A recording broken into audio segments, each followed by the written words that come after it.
You're going to come in between us? Yeah. Okay. He's going to sit by you. Oh, sit by me. Okay.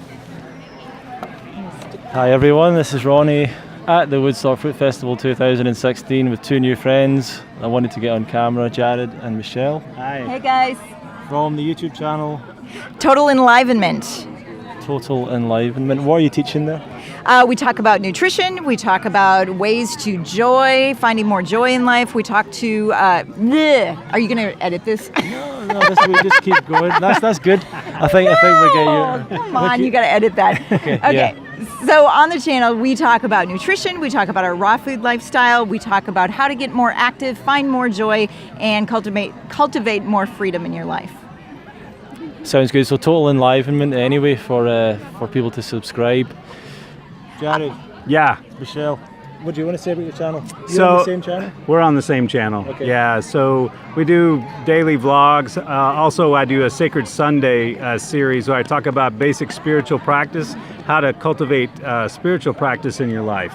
I've seen Ron and I have had a lot of good conversations this week and about in the raw food community, we're cleaning out our bodies, our physical presence with the raw vegan food. And it seems interesting that people don't know what to do once they get clean. They get a little, they have all this energy going and flowing and all this pure intention. And so on our channel, we try to help people cultivate a basic spiritual foundational practice for their life, to really expand their life. Fantastic, great. What have you guys, what drew you into this festival, and why are you here? What are you home to get?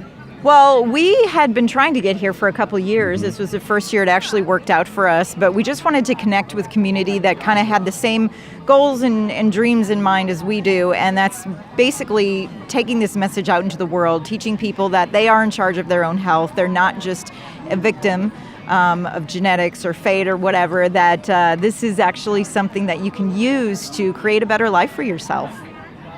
Excellent. I've not actually asked you this in all of our conversations, but how did you meet and come to be together? Oh, nice story. You want to tell it? Or you want Sure. Me to? Well, you can tell it. So I lead what's called kirtan, which is devotional chanting in the Hindu tradition. It's a call and response chanting.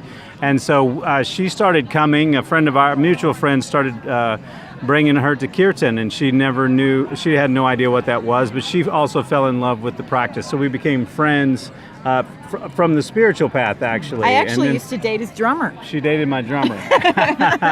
But it's all rock and roll, right? Yeah. No, so we came through it through the spiritual path that way, and then a few years later, my marriage I was hanging on to far too long dissolved, and then sometime after we just started dating. It was all just perfectly natural. I wasn't looking for anybody, she wasn't either, but we fit like a glove, and it's been like that ever since. It's been amazing. Fantastic, yeah.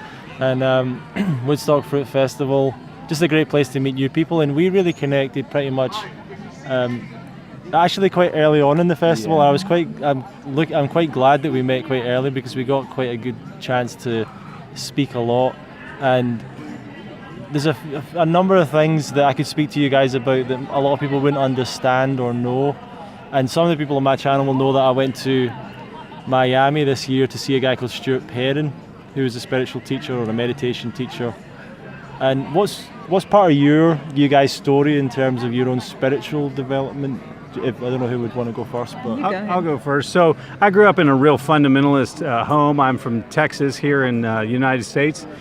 Real kind of Bible Belt, fundamentalist family. Kind of saw through that as an early child. It didn't appeal to me, so I went on my own journey, and then I've kind of discovered through many practices, I finally kind of settled on Eastern practices and shamanism, and through that or at least was exposed to many different spiritual teachers and gurus, and learned as much as I could from all of them. And one of the primary teachers for me was a guy named Swami Rudrananda. He was a Jewish guy from New York. He passed in 1973. And one of my personal teachers was a direct disciple of Stuart Perrin that he went to visit. So early on in our conversations, we closed this loop really quickly.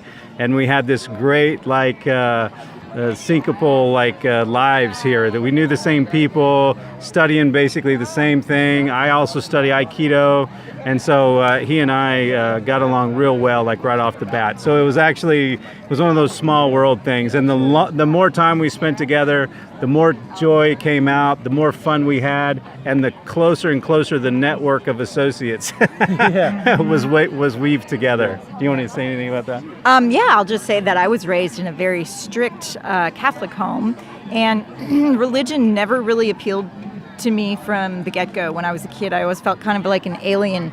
I never really subscribed to the belief that one faith was, the truth and one wasn't, and yada yada and all that kind of stuff. And so when I eventually moved away from home and discovered that there were other practices out there that were more inclusive, that appealed to me much more. So I believe in inclusion rather than exclusion when it comes to spiritual beliefs. So my practices have led me away from any type of religious dogma and more of inclusive spirituality. It's all love. It's all love.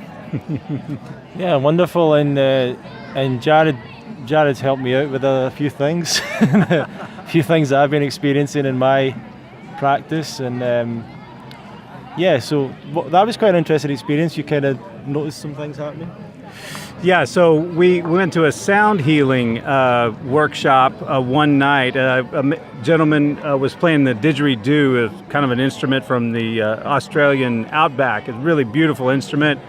And I'm sitting there, I wasn't really expecting much to happen, and then I look a few rows over and I see Ron making unconscious yet purposeful movements, and I look around the room, and I had this intuitive kind of voice let me know that I should talk to him about it, and I knew that nobody in the room knew what those were.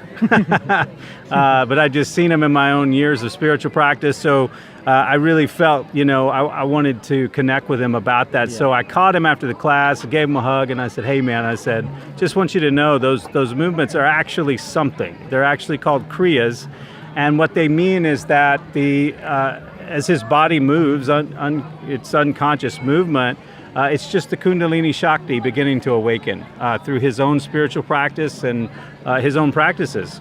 So I've seen those many times, and I wanted him to let him know that it was okay and not to think it was weird or whatever, that it's an actual, scientific studies have proven these things exist, and that I felt that maybe by saying that might help him feel a little better. I didn't know. I just intuitively wanted to say something out of friendship. Yeah. So how did it make you feel? Absolutely. Yeah. No, it was really great to connect with someone, because I kind of knew what it was, but I was always waiting for someone else to go to mention it.